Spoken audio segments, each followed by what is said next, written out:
This is my hardcore Minecraft world. My name is GeminiTay, and I am trying not to die while I transform the world with my builds. So far, we've been building in this village and transforming it using, well, a lot of pink and purple. And I would like to add even more to this beautiful color palette we have going on by getting a little bit of copper. Only problem is I want this color because it goes so well with the pink. And I can't achieve this without wax. So obviously we need bees. Before we can start making bee friends, however, a quick caving trip is in order so that I can light up some of the caves below the village and also get lots of ores. Of course, some of those are going to be copper, which we're going to need lots of, but redstone and gold are always something I'm lacking, and lapis and iron certainly won't go astray. Once back at the surface, I put mending on some more of my gear and get silk touch on an axe so that I can actually pick up some beehives. And finally, I think I'm ready to start today's episode. One of the things that I really appreciate about my village right now is how magical it feels. I mean, the pink and purple is just so whimsical, but I don't really want it to be a sort of cottagecore, farming, naturey village. So putting bees in it, well, that doesn't really seem right. I want to give the bees their own area outside of the village, and I love that we can see the sniffer sanctuary from the village. It really adds to the world, along with, of course, the iron farm and farmland over here. So I'm thinking this plot of land right there will be perfect. All we gotta do is create a good way for us to actually get over to this plot of land. Honestly, I think a bridge will do the trick. This will be perfect.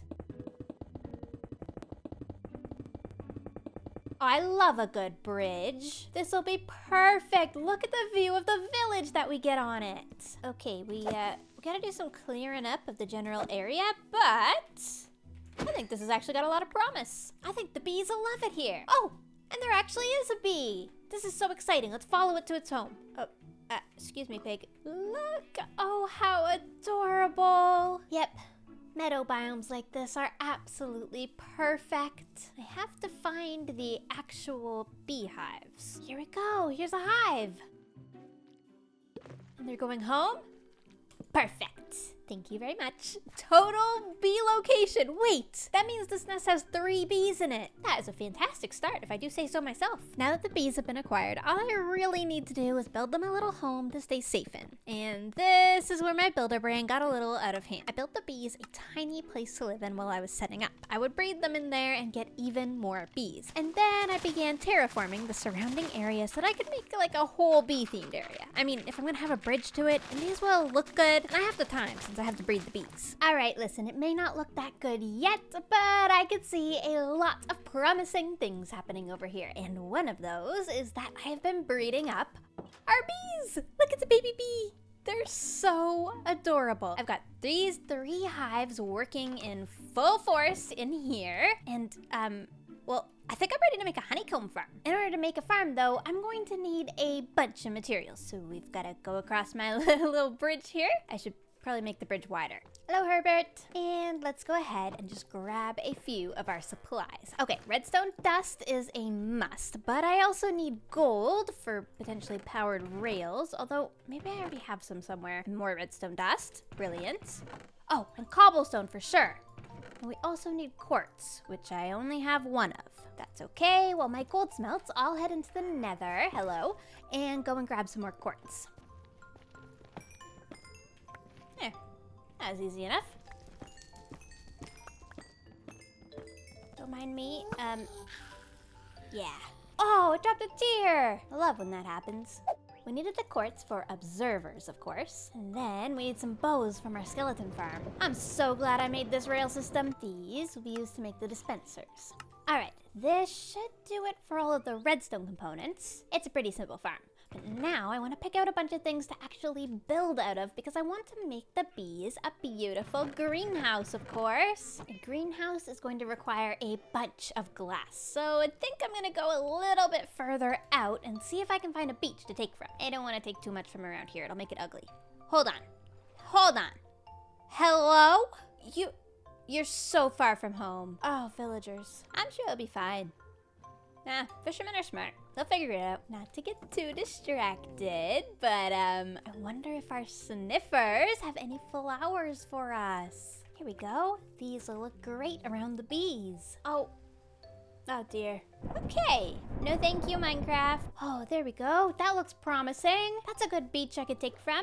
Just need a few stacks. It may be a very rainy day today in Minecraft, but that's not going to stop me. I've got all of my glass smelting up, and I've got my redstone bits ready, and my bees are happily inside, so now I can finally start on the greenhouse. And as you can see, I've marked out a little area right here. We're gonna now use all those materials to build out this foundation into a greenhouse. Now, I've built a lot of greenhouses in the past, and this one's not really gonna be anything particularly special. The special part will be the fact that it's an automatic honeycomb farm. Although this greenhouse won't win any awards, it will do its job as a honeycomb farm, and that is a good thing. I want the pink village to be the center of attention in this area. This is sort of a functional background piece, something to add beauty to the world but not attract all the attention. Simple and functional. Well, hopefully functional, if I can get the redstone to work.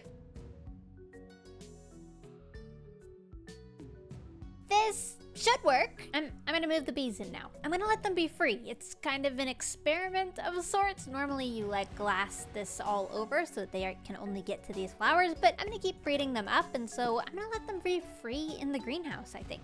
Hello, bees. Could you please go inside? It's nighttime, and the final bees aren't going in, which I think probably means that they're just full. So I'm gonna make another home. You wanna go inside? You want to go inside that home? I think you should go inside. Ow, ow, ow. Okay, all the bees are in. Now, all I gotta do is put them right here, and yeah, oh, it's working. The honeycomb may fly out here, and that would make the farm a little bit less efficient, and I can fix that by just putting a rail system under here. I still wouldn't have to enclose them. And to be honest, I may do that, but for now, I'm just going to let it run like this and keep breeding up all the bees. I love Minecraft bees. They're so cute. I guess this little hut here can now kind of turn into the beekeeper's home of sorts. I'll move my workstations inside. That is what we're working with at the moment over on this hillside. And to be honest, well, it's looking a little dull, and that's probably a good thing. I don't want to take away from the village, but I also don't want it to just be a floating greenhouse on the hill. So I've gathered a couple of things to kind of spice it up. And one of those things we're gonna need, since it's a bee area, is flowers. Lots of flowers. I'm actually thinking we could probably transform the whole hillside with flowers and have it be more than just a functional space. It could also be a really pretty flower and bee focused village. This is gonna need a lot of work to actually be a vibrant village for the bees. And I guess the most logical place to start is by adding a couple of paths to kind of carve out some areas where people could walk here. After all, we don't want people stepping on the flowers. And there will be flowers. So many flowers.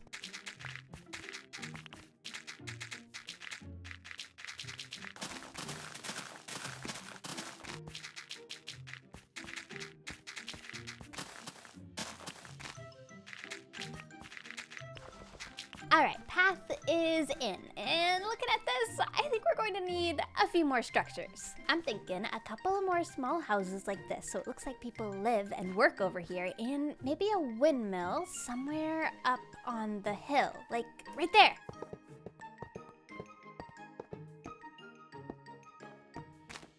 Okay, good plan. We've got 2 extra tiny little structures and a windmill up on the hill. I'm so excited to see if we can transform this whole hillside. It'll be so cute to look at.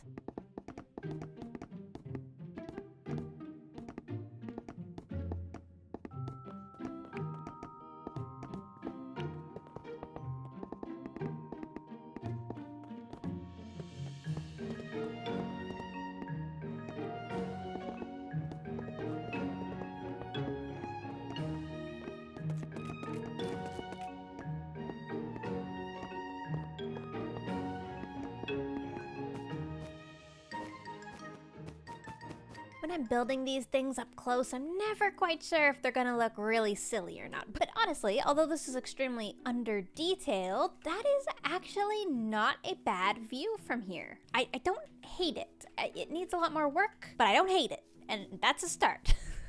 I think I'd like to add just another windmill right about here. That way it looks like this little village uses the wind a lot. First things first though, I gotta chop some more wood and potentially heal up my axe.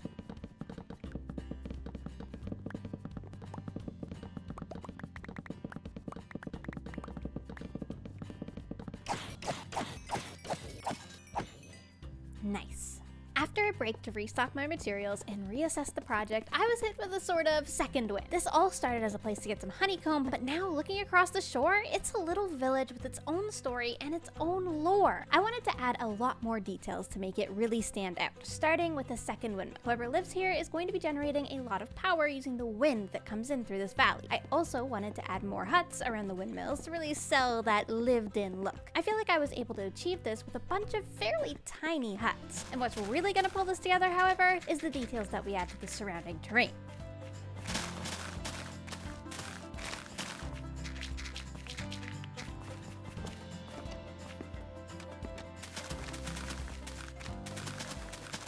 Speaking of detail, it is officially that time in the video. We need to go through this entire area and just make sure that everything has just the right amount of detail. A big way that I'm going to be doing this is with the surrounding areas. All of these blank grass spots here, you can see I've been experimenting with flowers. I think if this is a village that's sort of orientated around the bees here, which, speaking of, by the way, this farm is incredible. No complaints. Amazing farm. But yeah, bees like flowers. So I think it would make sense to have a bunch of flowers all around this area and just generally make it look, you know, really lush. This village is basically like a default Minecraft village, but if a default Minecraft village had like a ton of personality. Like you've got the couple of main structures with a bunch of tiny little villager houses. I really like it, it's cozy. And of course, I'm excited to add the details. Since this idea is a little bit more spontaneous, I had to once again hop on my horse and see if I could find a whole bunch of flowers to take back to our new village. I wanted to have a big variety of colors and be able to do fairly large fields with them. We're also going to, of course, need a whole bunch of leaves to make custom trees out of, and also to just decorate with a bunch of bushes. Looking at everything that I've gathered so far for this project, I think there's something missing.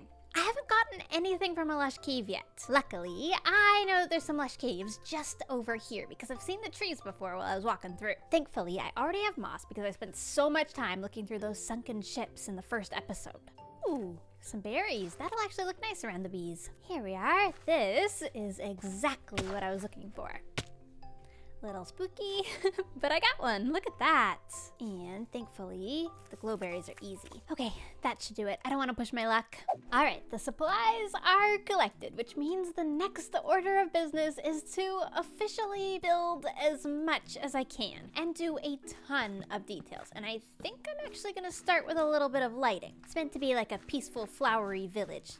No hostile mobs, so that'll help. Simple, cute, goes with the vibe. Around all of the terrain, I'm gonna wanna have a ton of these flower fields scattered about. So I'm using a bunch of bone meal to duplicate what I can. And then I think on the edges of this, we can kind of do some like leaf barriers along them just to kind of close things in and make it look like a proper border. And obviously, while we're on the topic of flower fields, we're going to want to do so many fields, like so many. All flower fields, all of the flower fields. I want all of them. All of them.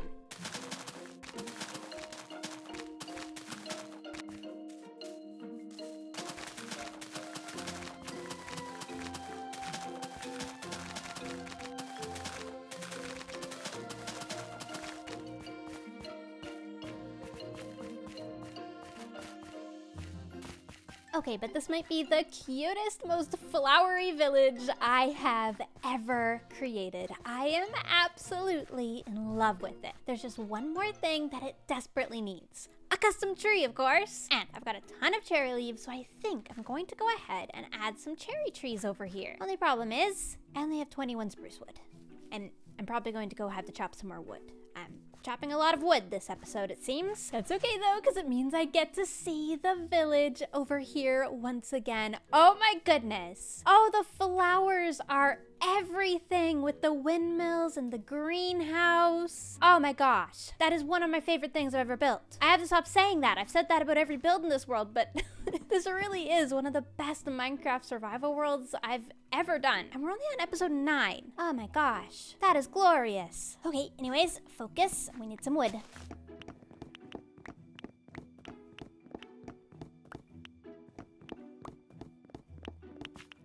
Okay, I'm ready to build my tree, but I have to pick a location. Since this is a village that uses wind power, I don't want there to actually be too many trees. I live in a place that's windy. It's called Newfoundland. Trees don't do too well in the wind. I can tell you that much.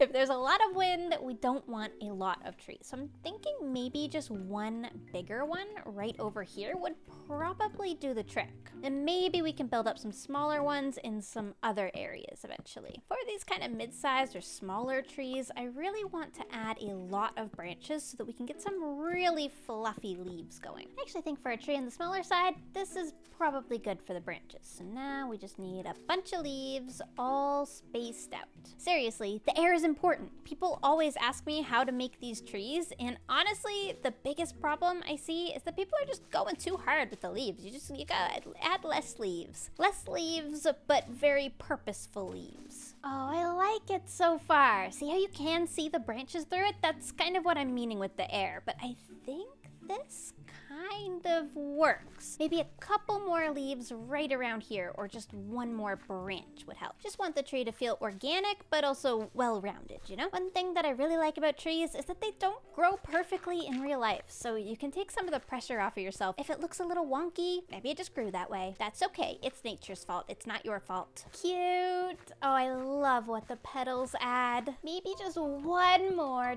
tiny baby cherry tree just over here. I take it back. I'm realizing that this would actually completely block the view of some of this from the village. I need to be mindful of my line of sight, so I think I'm gonna move it a little closer to the bridge. Or maybe even up here, kind of between the windmills. Just a tiny, short little tree. All right, it's not much, but it's definitely cute up there on the hillside. Just enough to add that little touch of pink throughout.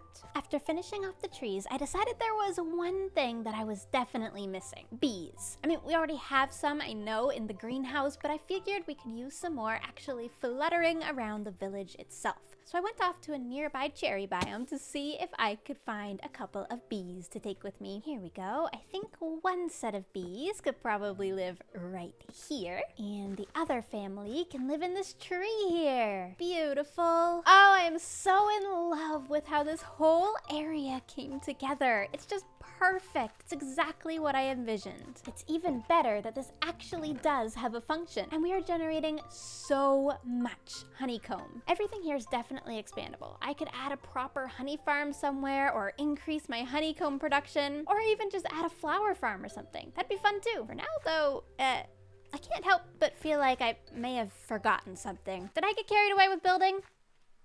I might have gotten carried away with building. My copper, of course. Almost forgot that I was smelting this stuff. My bad. I can finally go ahead and lay out all of my glorious copper to oxidize out in this field. And when it gets to the proper stage, I can wax it. And it's all thanks to our brand new village on the hillside. Finally. Oh, it's glorious. Thanks for watching, everybody. I hope you enjoyed the episode. I'm going to sit here with my copper now. But don't forget to subscribe and like the video, because this was such a fun one to work on. We lived to see nearly day 300. And we have built so much in that short amount of time. I'm so proud of this world. See you next time, everybody.